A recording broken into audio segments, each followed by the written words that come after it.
គេភ័យទាំងនេះកើតឡើងបានយ៉ាងដូចម្ដេចតើយើងមានវិធីការពារបានដែរឬក៏យ៉ាងណា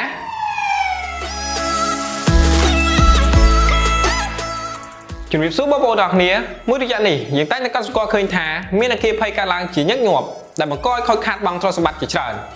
អគ្គិភ័យជាបញ្ហាមួយដែលយើងមិនចង់ជួបតើយើងមានវិធានការបែបណាដើម្បីទប់ស្កាត់ជាមួយនឹងបញ្ហានេះតើយើងត្រូវធ្វើដូចម្តេចដើម្បីធានាបានថាវាមានសុវត្ថិភាពខ្ពស់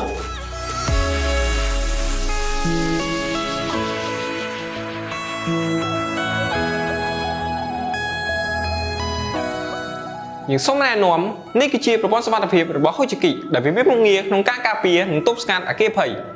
ផ្នែកទី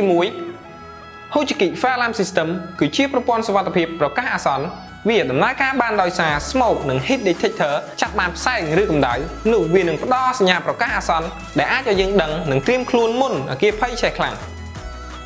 បន្ថែមពីនេះ Fire Alarm System វាអាចភ្ជាប់ជាមួយនឹងប្រព័ន្ធទឹកនៅពេលដែលមានអគ្គិភ័យណាមួយកើតឡើងវានឹងផ្ដល់សញ្ញាប្រកាសអាសន្នភ្លាមៗផ្នែកទី2 Hojiki Fire Suppression Hojiki Fire Suppression System គឺជាប្រព័ន្ធសុវត្ថិភាពពន្លត់អគ្គិភ័យវាដំណើរការបាននៅពេលដែល Fire Alarm System ផ្ដល់សញ្ញាប្រកាសអាសន្ននោះវានឹងបញ្ចេញផ្សែងដើម្បីទៅពន្លត់អគ្គិភ័យនៅតំបន់នោះក្នុងរយៈពេលខ្លី